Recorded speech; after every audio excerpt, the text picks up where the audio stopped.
இன்றைய முக்கிய செய்திகள். திமுக கூட்டணி தொகுதி பங்கீடு அதிரடி.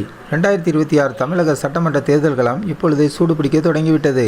இன்னைக்குள்ள முடிங்க, இன்னும் என்ன பண்ணிட்டு இருக்கீங்க என திமுக சீனியர் அமைச்சர்களிடம் முதல்வர் ஸ்டாலின் காட்டிய வேகம் அறிவாலயத்தை அதிர வைத்துள்ளது. சுமார் 26 கட்சிகள் கொண்ட மெகா கூட்டணி இழுபறியில் இருந்த பேச்சுவார்த்தை, தேமுதிகவின் வருகை, கொந்தளித்த இடதுசாரிகள் என அனைத்தையும் ஓரங்கட்டிவிட்டு இன்று உடன்பாட்டை எட்ட திமுக தீவிரம் காட்டி வருகிறது. அதிமுக இன்னும் முதல் அடியை எடுத்து வைக்காத நிலையில் ஸ்டாலினின் இந்த மின்னல் வேக வியூகம் எதை நோக்கியது? விரிவான செய்திகளை இந்த வீடியோவில் நாம் பார்க்கலாம். இந்த தேர்தலின் மிகப்பெரிய சர்ப்ரைஸ் என்றால் அது திமுக கூட்டணிக்கு வந்ததுதான். விஜயகாந்த் மறைவுக்கு பிறகு பிரேமலதா தலைமையில் தேமுதிக எடுக்கும் மிக முக்கியமான முடிவு இது. ஆரம்பத்தில் 7 இடங்கள் +1 ராஜ்யசபா என்று பேசப்பட்டது. ஆனால் எல்கே சுதீஷ்கோ ராஜ்யசபா சீட் உறுதி செய்யப்பட்டதாக வெளியான தகவல் நீண்ட காலமாக கூட்டணியில் இருக்கும் மற்ற கட்சிகளின் புருவத்தை உயர்த்தியுள்ளது.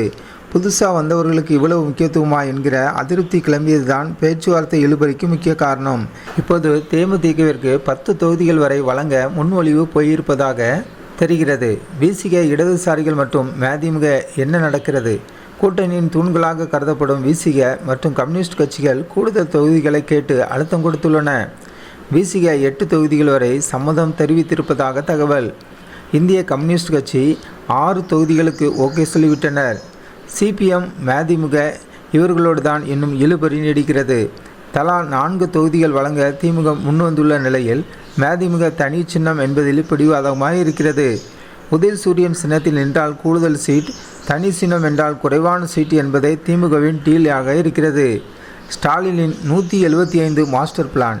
சீனியர் அமைச்சர்களிடம் முதல்வர் ஸ்டாலின் மிக தெளிவாக ஒரு விஷயத்தை கூறிவிட்டார். திமுக தனித்து 160 இடங்களுக்கு குறையாமல் போட்டியிட வேண்டும். கூட்டணி கட்சிகளை சேர்த்து உதயசூரியன் சின்னத்தில் மொத்தம் 175 வேட்பாளர் களமிறக்கப்பட வேண்டும் என்பதுதான் அறிவாலயத்தின் கணக்கு.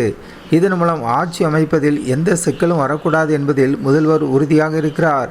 அதனால்தான் சீனியர்கள் வேகத்தை கூட்டுங்கள், இன்று மாலைக்குள் ஒப்பந்தம் கையெழுத்தாக வேண்டும் என அதிரடி உத்தரவு பிறப்பித்துள்ளார். திமுக ஏன் இவ்வளவு அவசரம் காட்டுகிறது? எதிரணி அதிமுக இன்னும் பேச்சுவார்த்தையை தொடங்கவே இல்லை. அதற்குள் நாம் வேட்பாளர் பட்டியலை தயார் செய்ய வேண்டும் என்பது ஸ்டாலினின் திட்டம். 26 கட்சிகள், இவ்வளவு பெரிய கூட்டணியை சிதறாமல் கொண்டு செல்வது பெரிய சவால்.